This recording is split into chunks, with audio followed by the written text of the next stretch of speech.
Well, welcome everyone to our very first webinar for 2024. I've been told that we're not allowed to say Happy New Year after it's February, but I'm going to do it anyway. Happy New Year. It's good to see you here for the first time for this year. And this is the first webinar of what will hope to be a monthly webinar around things to do with digital marketing and AI. So we're beginning the year with some trends in terms of AI and social media. And so what I have to say in the beginning, it's both AI and social media are moving so quickly that these are trends that are predicted to last the year, but there are going to be many more as the year rolls on, and we'll be there to help you to stay on top of those.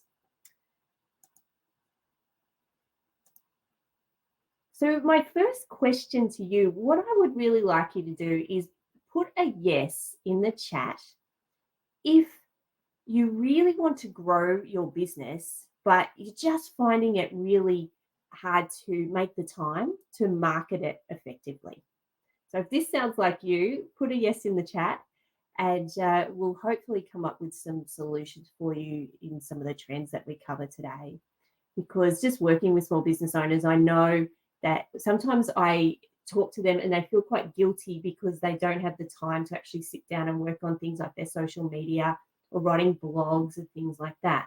And so in this presentation, I want to pose the possibility for you of what if embracing AI could actually increase the visibility of your business and in turn its growth, and as well as reduce your time online. So it's helping to give you the time to actually increase your marketing, but you're not going to be chained to the laptop or your phone like social media can often make you do. So hopefully today you'll get some tips around that.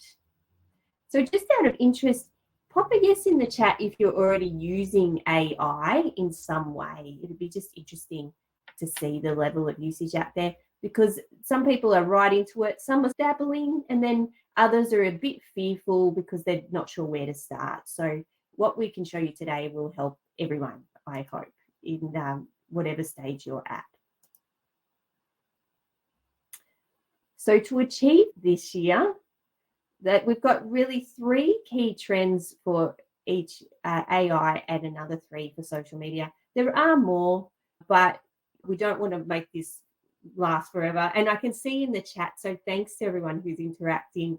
Yeah, it can be quite overwhelming knowing where to actually start. And a lot of the time, once you actually do try with a few simple steps, it'll really kick you off and you'll get really excited about using it. And so I've got here that Liz is using ChatGPT, and yes, and there's AI features in Canva. And I have to say too, all of the images that you see today have been created using AI, and the presentation is, of course, via Canva. So I'm well across those tools as well. They're super helpful in communication practices on social media and just in every day. So just a few stats. I always like to provide some context around the use of AI in terms of particularly marketing. And so there was a really great report that came out towards the end of last year called the State of Marketing Report. And it found that 98% of marketers surveyed in that report are using AI in some form. And it was quite a large sample of a few thousand marketers. So they didn't just interview 10 people and most of them were using it. It was actually quite a substantial group. And so 98% are using it in some way, but only 29% have actually made it part of their everyday, as part of their workflows and their processes. So while people are still dabbling, but there's still maybe a third are actually integrated it on a more permanent way. And before we move on to the very first trend, so this will be an AI trend. What we're going to focus on is really thinking about when you're using, say, ChatGPT, are you finding, and I hear this a lot, is that the stuff that it's generating in terms of your social media content or blogs, it's actually quite generic and it all sounds the same. And I've heard people say there's a real fear around content just going to be, everyone's going to be bombarded with this really generic, boring stuff because AI is going to write it. So the trend, the first real trend that we're going to see this year is, because I think people were so new to the technology, they didn't know how to use it very well to make it more authentic to their business. So it's going to be around using AI in a way that isn't generic, and it doesn't look like AI's actually written it and created it, because it'll have that sort of human element to it. And so some ways that can actually happen in terms of trends are firstly through the use of AI personas, which is one approach, and then custom GPTs. So in terms of the personas, this is a method that was created by a marketer in the States called Jeff J. Hunter. And what he has perfected is a series of prompts that you can give to a tool like ChatGPT, but also there's a tool called Claude. So pretty much any of the sort of generative AI tools that focus on writing, to actually give it information around your business, not sensitive information, of course, but just around the nature of your business, your products, who your, I guess, your and your preferred customers as well, and their demographics, their pain points, those sorts of things, to actually help it to come up with content that is going to help to actually connect with them. So that's a method that's been super helpful. And I've worked with Mundi Markets and also Empire Art Photography with J.M. McIntyre around creating custom AI personas for their business. So, for example, Mundi Markets, we created an event and marketing coordinator using information about their business to help them come up with plans and strategies and content around the organisation of events. And then with Empire Art Photography, it was a marketing assistant, particularly around a new service that Jay's about to launch, which is her branding service. And so she's creating this branding service for entrepreneurs and creative entrepreneurs. And so with that, we developed the persona. So then it's come up with a branding challenge and some other sort of events and content for her to help promote her business. So that's one way that it's actually helping to make it much more customized, and you're not getting that generic content coming out, because with things like AI, it's all about the prompts and how specific you are with those prompts. The other approach is with custom GPT. So this is a new feature from ChatGPT 4. So that's the paid subscription. And so I think that's about $20 American a month. So it's around maybe 28 to 30 Australian dollars a month. It's super helpful. You get a lot more features with the paid version, but the free version's okay. But with the custom GPTs, what it can do is it can actually, it's quite user-friendly. You can actually build it so it will perform a specific task. So one example is, so in my strategic social media management, I have a framework of how to create key messaging for your social media content. And what I've done is I've created like this little GPT. It's like a little program using ChatGPT where you can actually, I should actually show you what I mean, but this helps to actually customize your business and your needs using these smaller programs. I'll just go to it now and show you the screen. With this GPT, what I've done is I have created like a little tool where you can either post in a website link, or it will prompt you for the information it needs to create key messages. So for this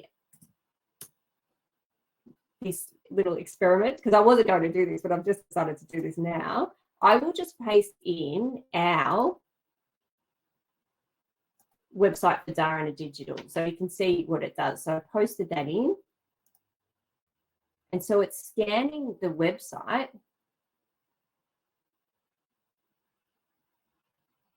and it takes a few minutes, And what it's going to do is actually generate key messages based on its scan of our website. So it's still thinking, I think. Might come back to that and I'll show it to you once it's ready. So with that, what it can do is, so another example is I'm in talks at the moment with a particular council, and I'm going to create ChatGPTs for them to come up with strategic plans for some non-profit organisations that they normally help. So that's another way to help it to be much more specific as well. So I'll just check in to see if it's worked. It seems to have been stuck, which is always great when we do these experiments. I'll just pop it in again, have another go while I'm talking to you. So that's the first trend. The next trend is around predictive analytics for decision making. Now, this sounds the most convoluted thing at all, but basically what it's doing is, what it's saying is AI can be used to, if you give it some really good data, what it can do is then help to inform your future decisions. So it could be around things like, I've got examples here. Say, for example, your social media content. So what you can do is you can give it, I'll show you an example of what I mean around social media content. So in your Meta Business Suite, if you've got a Facebook page or an Instagram account that's a business account, in the content area, we click over to there, what you can do is, you've got your whole list here of all your content. You can actually, in here, do the arrange the dates to what you want to know. And then you can actually download that data. So it says here export data. So you can download it into a spreadsheet. It takes a little while to run, so I won't actually do it now, but what I'll show you instead is that it loads. Sorry, ChatGPT is being very slow today. So what you can do is, I'll show you the prompt and everything that I used. So here, what I did is, with that spreadsheet, I uploaded it into ChatGPT 4. And what that spreadsheet has, it's got the post, it's got when it was posted, the caption, like data on the image that was used, the engagement rate, the comments, everything relating to that piece of content. So I did it for, I think, a month, from December 30 to January 26, uploaded it in there and just said, and asked it to analyze this content and write a list of the characteristics of the best performing content or posts. And so it did that. It actually analyzed it and gave me a list of what the top performing posts were, like what their characteristics were. So it's almost like then you've got a checklist that is specific to what you're doing and your audience and your content that you can then use to inform your decisions. So I think that's a really excellent way to use it. So I'll go back now to, so that's just one example. The other is with customer behavior. What it can also do is, if you have data, like you have a content relationship management system or something like that, where you can actually, you've been tracking the data on your customers, what you need to do though is make sure that you anonymize it. So don't put in any personal or sensitive information into a tool like ChatGPT, because you don't know what's happening with that data. And generally they're actually training the tools on that data. So make sure all the actual, like their names and addresses and all that stuff is taken out. But looking at things like maybe preferences or age or things like that around your customers and their habits can actually help you then to build really accurate personas around them, or help you to come up with marketing campaigns that are going to really connect with them, because it can do that analysis for you. But as I say, make sure that you anonymize that data in terms of the for privacy issues. Okay, so now I'm going to go back to this key message generator, because it took a little while, but we got there. So what I was saying before about using a custom GPT, so I popped in our Dharana Digital, and the framework I use for key messages from my book is that there should be 3 that you should use. The first is around your brand attributes, and then the second is around the problem that you solve for your target audience, and then the third is a call to action, so asking people to do something. And so what it's done is it scanned our website, our homepage, and come up with our key messaging. And so it's not perfect, but it's a great first draft, and it's very actually pretty accurate in terms of who our audience is and what we offer as well. It was able to actually get that information from our homepage. So if you don't have a website, then you can also it'll prompt you to give you the information that it needs, and then it will come up with those for you as well.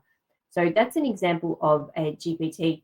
I wanted to show you that just because they're pretty user-friendly in terms of building them, you may need to be shown how to do it, but it can actually then free up your time, because you can train it on things around your business. And then just say you had a blog writing one, and you had a specific format you wanted to use, and you had information about your target audience and things like that. It could then you could ask it the information of what it needed and give it a topic, and then it could just do that in a couple of seconds, which is pretty helpful.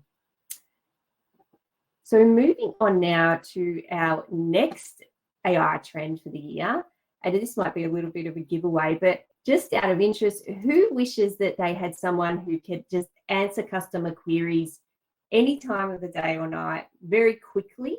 Does anyone have real problems responding to messages through Facebook Messenger, or even via email? Sometimes it's really hard to get on top of things, because one of the key trends, it's been a trend for a while, but it's been around for a while, but it is getting much more sophisticated and user-friendly as in terms of customer service. It's AI-powered chatbots. Whenever I talk about this, a lot of people are very scared that it's actually going to turn away customers if they're using AI. However, of course, there always needs to be a human that can take over from the interaction. But there are some really amazing case studies of how these can actually work. This isn't one of our clients, but this is an Australian company called Suitor. And they sell like suits, of course, and tuxedo, and you can hire them online. And so they used a chatbot program to automate their customer service in terms of inquiries they were getting through social media and on their website. And so they automated up to about 85%. So there were still emails, there were still phone calls, but that sort of initial chatting through digital channels was taken over by an AI chatbot. The thing was, it decreased the average response time by 97%. So you can see here, the average response time went to seconds. So how many of you could actually do that in your business, respond to a message that you received from a client in 6 seconds? It's amazing. Yeah, it did that. And it allowed all communication to be in one place as well, so that they could also analyze it. But what's really interesting is that only a quarter of the queries of the people that were first initially interacting with the chatbot wanted it to be taken over by a human. And that's just customer preference. So the preference was always there for them to be given a human to talk to. But there were a lot of their demographic and their target audience just were happy to have that happen through AI. And there's been a lot of research to show that particularly, say, Gen Y and millennials, really prefer not speaking to people if they can actually do it through text or through a chatbot or in that way. They actually prefer that. So it depends on who your audience is. And as I say, you always need a human to take over if that's what the customer wants and it's easier. But yeah, it's just that speed in actually attending to customer inquiries. Now we're going to move on to some social media trends. So we've looked at AI, so let's look at social media. And really, this is really no surprise. So short form video content boom, it's just going to continue. So we're talking TikTok, we're talking Facebook and Instagram Reels, and even YouTube Shorts. It's just going to continue. The increase in use and even the I guess the mainstream now using that not only just for entertainment, which a lot of us do on say things like TikTok and Reels, but people are actually using it now to inform their purchasing decisions. So a report came out for 2024 saying what the trends were, and some really interesting statistics around short form video came out. So you can see there, like 73% of consumers, they prefer to learn about products and search for products using short form video. So there was research that came out last year to show that sort of 18 to 25-year age bracket, they're not using Google so much anymore. They're using TikTok for their searching. And so this is really important to note that if you're really wanting to get in front of people and showcase your products and your services, short form video is one of the key ways to actually do that now.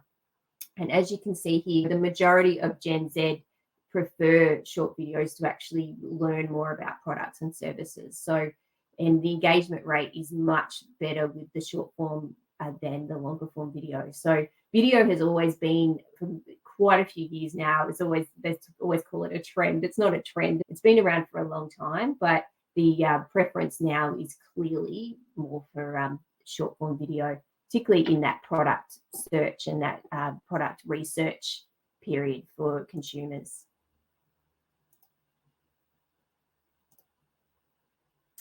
Next as well, this again, it's an ongoing trend, as we'll call it, but it's really about building a community on social media, not a following. So the days of trying to just increase your page likes or your followers on Instagram without really thinking about who they were or the quality of the follower in terms of the relevance to your products and services and your brand compared to like just building for numbers, that's really changed now.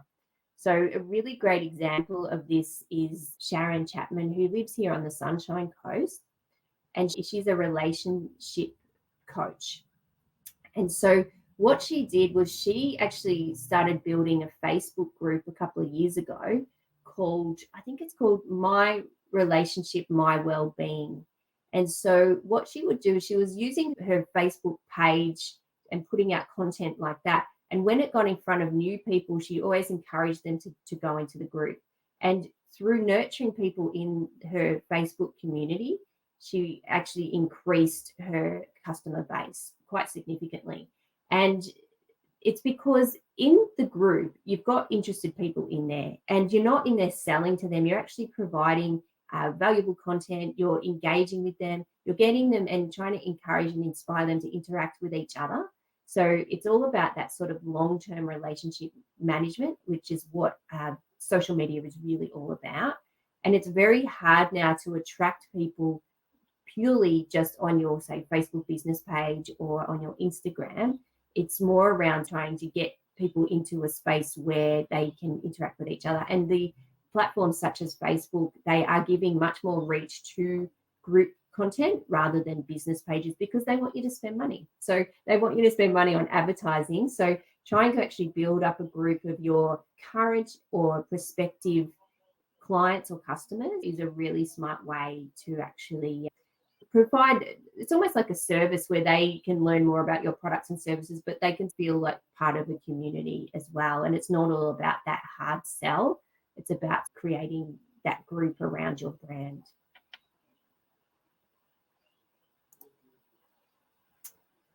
And next, of course, LinkedIn. So LinkedIn will continue to evolve, and what is really important, so I say here it's for more, LinkedIn will evolve to more personal and experience-based content, but I mean that in a professional context. So what I mean by that is that LinkedIn, it's about professional stories, but shared personally.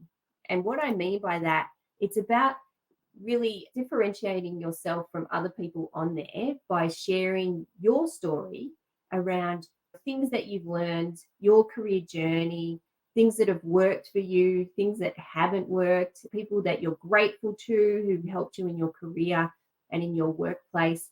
And just really sharing that really authentic and relatable information about yourself without getting too personal. It's all about what you're comfortable with. But it's actually not just saying I went to an event and posting that you went to an event. It's more around showing what you learned at that event. So it's all about you and your story and what you're gaining, and then providing value to others with that information. And so a good example of that is someone called Natasha, who's one of my clients. So she's an executive in the health space.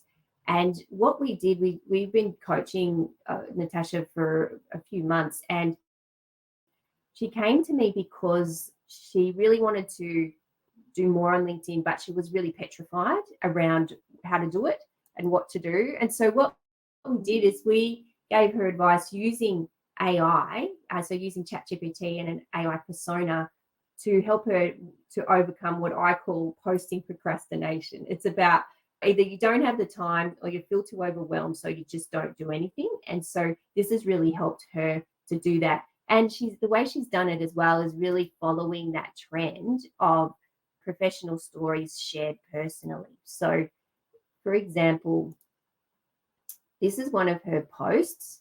So she uses ChatGPT to sometimes brainstorm ideas or to come up with the first draft of the post, and then she, of course, adds her own sort of personal touch to it, which is really important to do that. Never just copy and paste what AI gives you and make that the final draft. It's always the first draft. And so she does that now. And so it's now she's posting probably 4 times a week. And so she's learned how to use ChatGPT in that way to reach the people she wants to reach. And now she's working on sort of images. So I also coached her in Canva and how to create things in Canva to go along with her written content. And I think she's now using ChatGPT 4. So she's also learning how to create images using AI as well.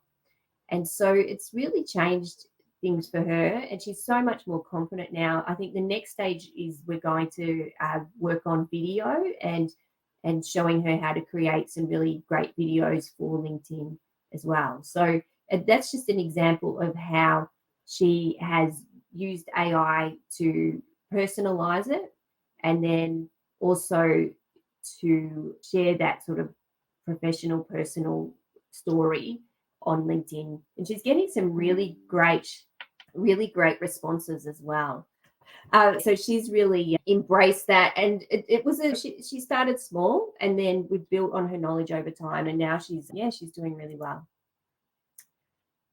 And this brings us to then there'll be time for questions as well. So in a nutshell, in terms of the sort of 3 key trends for AI and 3 key trends for social media for this year, it's really about embracing AI, but doing it in a really cautious way. So just starting really small and experimenting with it, and in a critical way, playing with it and seeing what it can do. The beauty of using a tool like ChatGPT is that no one has to see what you're doing. So it's not like you have to post what you're creating. That's your account. Like you can do whatever you like on there. So it doesn't matter if it's a great place to learn and really perfect what you're doing. The other thing is short form video. So reels, TikToks, YouTube shorts. really is the way to go in terms of showcasing your products and your services, because that's, yeah, people are searching for products and services in terms of short form video so much more than any other content at the moment. Building a community, and which is really important, and then sharing your journey on LinkedIn, and not being too scared to share your opinions and your story, because that's the stuff that's actually going to connect. Even in this whole AI world, it's humans are still necessary to connect with other humans, and that's really the key message I'd love you to take away from this webinar.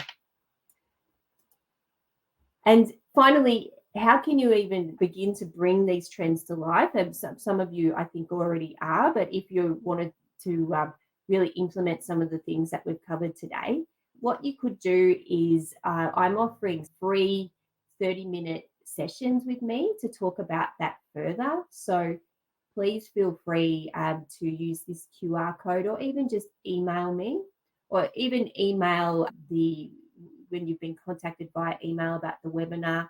Feel free to even respond to one of those, and we can always set up a time just to have a chat about some of the things that you may like to learn, or any questions that you have around this webinar. And so I will stop sharing my slides now. And if you have any questions, please feel free to pop them in the chat, because we have some time now to chat further.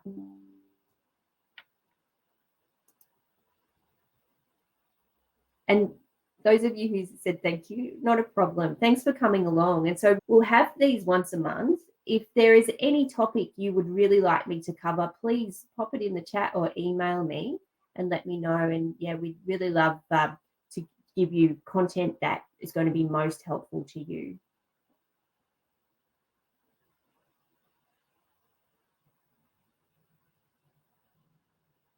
And so I think, I'm not sure if anyone's writing any questions right now. So Heidi said, thank you for providing me with a place to start. So that's the best way to start, Heidi, is just having a plane there, even doing things like ask it a question, or ask it to complete like a task that you would normally do, whether or something you're actually avoiding, maybe even like writing a post for social media or something like that, just to see what it can do. No problem, Fiona. Thank you. And thank you, Ken and Willina and Liz and Raywin. Thank you all for coming. And Liz says, thank you. I'd love to do a little bit more than dip my toes in AI. Do you have any suggestions? I could use, yeah, there are, apart from playing with it, there's it's called the Marketing AI Institute. That's a really great resource. They have amazing blogs and webinars, and a lot of it is free. They even have a free course to begin, but it's in a marketing context though. But that's a really great resource. So I'll see if I can get the link and pop it in the chat for you now. I actually interviewed the CEO I'm writing a book at the moment called AI for Strategic Communication. And so I'll just pop that in the chat. I'll put it on the screen as well. Yeah, so that's the web address. So yeah, and they are updating their resources every time. They have a really great newsletter as well, and some really good events. So yeah, definitely they're a great resource.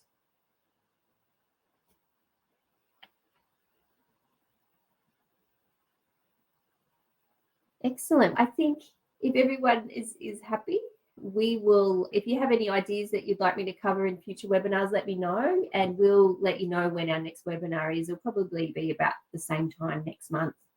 So thank you very much for coming along, and hopefully we'll see you in the future. Thank you.